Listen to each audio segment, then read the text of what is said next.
ఓం గణేశాయ నమః. ఓం శ్రీ మాత్రే నమః. అందరికీ నమస్కారం. 2026 సంవత్సరంలో జంధ్యాల పౌర్ణమి ఏ రోజున వచ్చింది, నూతన జంధ్యాన్ని ఏ రోజున ఏ సమయానికి ధరించాలి, ఏ రోజున ప్రత్యేకించి చేయవలసిన దానాలు ఏంటి, జంధ్యం ధరించని వాళ్ళు ఈ రోజున ఏ విధి విధానాలను పాటించాలి అన్న పూర్తి విషయాలను ఈ వీడియో ద్వారా తెలుసుకుందాం. మొదటిసారి ఛానల్ ని చూసేవాళ్ళు మా ఛానల్ ని సబ్స్క్రైబ్ చేసి పక్కనే ఉన్న బెల్ ఐకాన్ ని ప్రెస్ చేయండి. దీనివల్ల మీకు రానున్న ఆధ్యాత్మిక వీడియోస్ అన్ని కూడా నోటిఫికేషన్ ద్వారా మీకు అందుతాయి. అలాగే మీరు ఎటువంటి వీడియోని మిస్ కాకుండా చూడగలరు. మా వీడియోస్ మీకు నచ్చినట్లయితే లైక్ చేయండి, షేర్ చేయండి. యజ్ఞోపవీతం అనే పదము యజ్ఞము, ఉపవీతము అనే రెండు పదాల కలయిక వల్ల ఏర్పడింది. యజ్ఞము అంటే యాగము, ఉపవీతము అంటే దారము అనే అర్థాలు కూడా ఉన్నాయి. యజ్ఞోపవీతము అంటే యాగకర్మ చేత పునీతమైన దారము అని అర్థము. యజ్ఞోపవీతం సాక్షాత్తు గాయత్రీదేవికి ప్రతీక. పరమ పవిత్రమైన యజ్ఞోపవీత ధారణ వల్ల జ్ఞానాభివృద్ధి కలుగుతుందని, యజ్ఞం ఆచరించిన ఫలితం కలుగుతుందని వేదోక్తి. యజ్ఞోపవీతాన్నే జంధ్యమని, బ్రహ్మసూత్రమని కూడా పిలుస్తారు. మన సాంప్రదాయంలో ఉన్న 16 సంస్కారాలలో ఉపనయనం ఒకటి. ఉపనయనం సందర్భంలోనే యజ్ఞోపవీతాన్ని ధరింపచేస్తారు. ఎడమ భుజంపై నుండి ధరిస్తారు కాబట్టి దీనిని ఉపవీతం అని కూడా అంటారు. ఉపనయనం చేసుకుని జంధ్యాన్ని వేసుకున్న వ్యక్తి త్రికాల సంధ్యావందనం చేయుటకు, గాయత్రి పూజ చేయుటకు, ఇతర పూజలు చేయుటకు అర్హుడవుతాడు. యజ్ఞోపవీత ధారణకు అర్హులైన వారందరూ ఈ శ్రావణ పూర్ణిమ రోజున పాత జంధ్యమును తీసివేసి కొత్త జంధ్యమును అంటే యజ్ఞోపవీతాన్ని ధరించవలెను. ఉపవీతము అంటే మరొక అర్థము కూడా ఉన్నది, రక్షణ వస్త్రం. దీనిని ధర్మశాస్త్రాల ప్రకారము ఈ పౌర్ణమి రోజున తప్పనిసరిగా ధరించాలి అని చెబుతున్నాయి. ఉపనయనం పొందిన వారిని ద్విజులు అని అంటారు.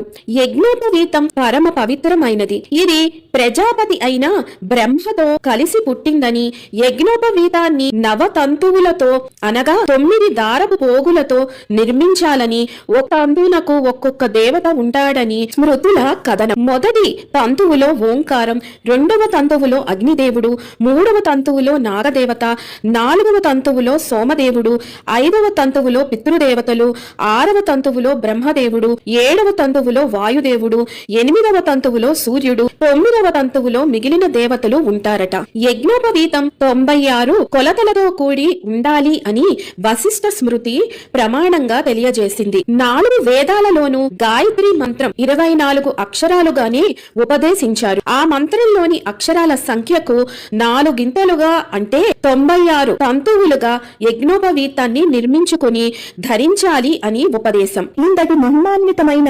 యజ్ఞోపవీతాన్ని మొట్టమొదట బ్రహ్మ తయారు చేశారట. అలా బ్రహ్మ తయారు చేసిన జంధ్యాన్ని శ్రీమన్నారాయణుడు ముప్పిరి పెట్టాడని, లయకారకుడు సకల శుభకారుడైన రుద్రుడు ముడి వేశాడని అంటారు. ఆ తరువాత సకల సౌభాగ్యదాయిని, సకల జ్ఞాన రాశి అయిన గాయత్రీదేవి అభిమంత్రించింది అని చెబుతారు. దాని వల్లనే ఈ యజ్ఞోపవీతానికి అంతటి పవిత్రత చేకూరింది. అందుకే ఇంత విశిష్టత కలది కాబట్టే ఆ ఆదిదేవుడు సర్వమంగళాపతి అయిన ఆ మహాదేవుడు కూడా మంగళం కలిగించేందుకు ఉపవీతాన్ని ధరించాడు అని యజుర్వేదంలో చెప్పబడి ఉన్నది. ఇప్పుడు యజ్ఞోపవీతం ఎలా వేసుకోవాలి, ఏ విధి విధానాలను పాటించాలి అన్న విషయాన్ని తెలుసుకుందాం. యజ్ఞోపవీతం ధారణ చేసే వ్యక్తి సూర్యోదయానికి ముందే లేచి తలారా స్నానం చేయాలి. తరువాత నుదిటిన విభూది గాని, నామాలు గాని, బొట్టును గాని పెట్టుకోవాలి. ఆచమనం చేయాలి. వారి వారి గోత్ర నామాలతో సంకల్పం చెప్పుకోవాలి. తరువాత యజ్ఞోపవీతాన్ని ఒక ప్లేట్లో గాని, తమలపాకు మీద గాని పెట్టి గాయత్రీ దేవిని ఆవాహన చేయాలి. ధూప దీప నైవేద్యాలు, తాంబూలం, హారతి ఇవ్వాలి. ఆ యజ్ఞోపవీతానికి బ్రహ్మముడిలా దగ్గర గంధము, కుంకుమ పెట్టాలి. ఆ తరువాత కొత్త యజ్ఞోపవీతం వేసుకోవాలి. పైన స్క్రీన్ పైన చూపిస్తున్న మంత్రాన్ని చదువుకుంటూ నూతన యజ్ఞోపవీతాన్ని ధారణ చేయండి. వేసుకున్న తరువాత కొత్తది పాతది ఉండంగానే 10 సార్లు గాని, మీ శక్తి కొలది 108 సార్లు గాని నూతన జంధ్యంలోని బ్రహ్మముడులను పట్టుకొని గాయత్రి జపం చేయాలి.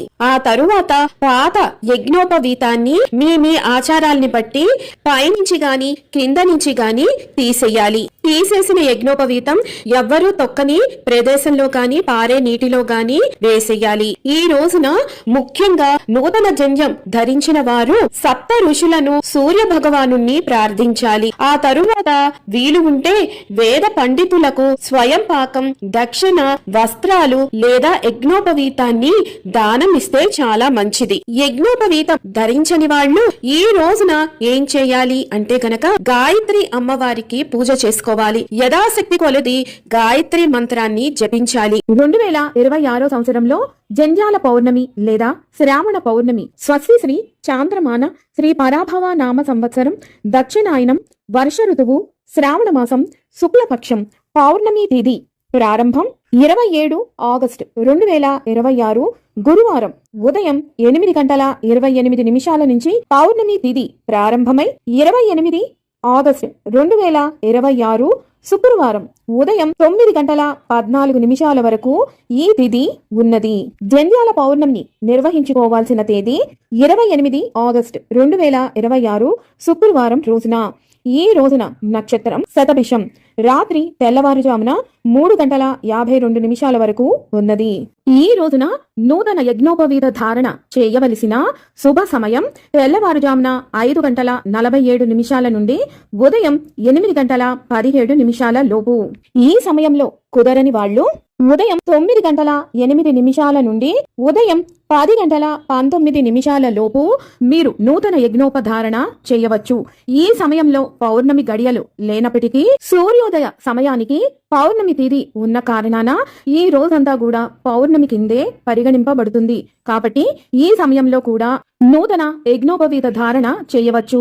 విన్నారు కదా, 2026 సంవత్సరంలో జంధ్యాల పౌర్ణమి ఏ రోజున వచ్చింది, నూతన యజ్ఞోపవీత ధారణ ఏ సమయానికి నిర్వహించుకోవాలి అన్న పూర్తి విషయాలను మరొక వీడియోతో మళ్ళీ మిమ్మల్ని అందరినీ కలుసుకుంటాను. సెలవు మరి. సర్వం ఈశ్వరార్పణమస్తు. స్వస్తి.